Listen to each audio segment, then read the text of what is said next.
Tanggal 30 Juni tahun 1997 secarik surat diteken pemerintah daerah Kabupaten Buton.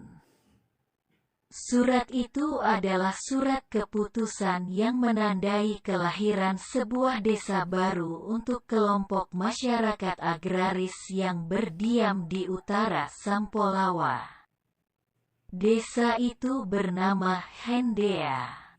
Secara administrasi kini tercatat di Kecamatan Sampolawa, Kabupaten Buton Selatan. Secara etimologi Hendea berarti penaikan. Secara istilah dapat berarti menanjak, menjejaki kemiringan. Selalu berkembang, merunut jauh ke belakang, zaman Kesultanan, Hendea adalah masyarakat komunal Laporo penghuni dataran hijau di sebelah timur Rongi. Juru tulis zaman Kesultanan memang tidak pernah memuat nama ini dalam buku tembaga. Juga tidak memiliki posisi menonjol dalam Kesultanan. Berbeda dengan nama komunal besar lain tetangganya seperti Lapandewa dan Wabula yang dicatat sebagai Matana Surumba. Namun, yakin Hendea tidak kalah eksis, akan berdiri dengan cara sendiri. Akan mencatatkan kebesarannya sendiri, akan sesuai arti namanya, yang terus menanjak maju. Hiroshima dan Nagasaki hancur. Jepang menyerah. Indonesia merdeka. Afdeling Buton bubar. Kebijakan resettlement datang. Rezim Republik menunjuk Wakontik sebagai pemukiman baru untuk orang-orang Hendea. Namun hal itu berani ditolak tanpa kompromi oleh kakek nenek kita. Mereka memilih di sini di tempat sekarang ini. Siap dengan segala resiko. Walau pembangkangan waktu itu bukan perkara murah, bisa nyawa jaminannya. Leluhur kita kokoh di sini, apapun konsekuensinya. Wilayah ini tentu dipilih berdasar naluri, hasil perenungan mendalam dan tentu perhitungan yang sudah matang, didorong oleh sebuah kesadaran bahwa berkampung, beradat dan berbudaya tidak untuk sewindu saja tapi untuk berabad-abad lamanya. Untuk generasi ke generasi. Buat selama-lamanya. Dan tepat. Andai saja leluhur kita takut ancaman lalu mengiyakan dan mau bermukim di Wakontik. Di mana di sana Hendea akan sangat dekat dengan komunal superior Tanah Buton. Sulit dibayangkan bila terjadi benturan dua kebudayaan berbeda ini. Yang superiorlah yang menang. Lalu yang kalah akan tamat identitasnya berasimilasi dan tanpa sadar akan menganggap budaya penakluknya itu sebagai budaya sendiri.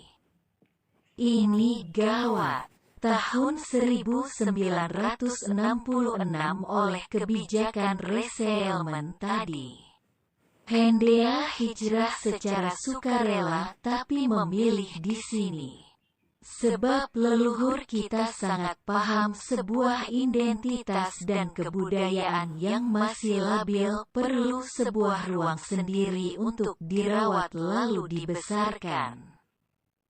Sembari menunggu dan mempersiapkan generasi birunyi yang siap menerima segala pembaruan dengan tetap berpedoman pada nilai-nilai serta bangga pada jati diri saat duduk satu meja sama siapapun. 55 tahun waktu itu berlalu. melewati segala hiruk-pikuk dan intrik kehidupan bermasyarakat. Kini, untuk identitas bagi kita telah mapan. Selanjutnya adalah melayani dinamika sosial, melawan arus negatif globalisasi serta menaklukkan tantangan zaman. Yakin, bukan hendea kalau tak mampu survive. Generasi biru telah mempersiapkan diri untuk itu. Telah lahir kelompok pemuda pencinta budaya yang akan terus merawat cinta kaum milenial terhadap identitas. Telah lahir kelompok pemuda pegiat literasi yang siap sedia menuntun kita. Telah lahir pengusaha-pengusaha muda yang siap berkorban materi. Begitu pula dengan pemuda-pemuda produktif lainnya.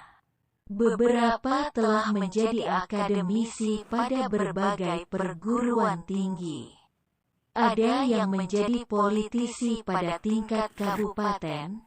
Bahkan ada putra hendea yang kerap tampil sebagai tim penyeleksi calon pejabat penting di daerah.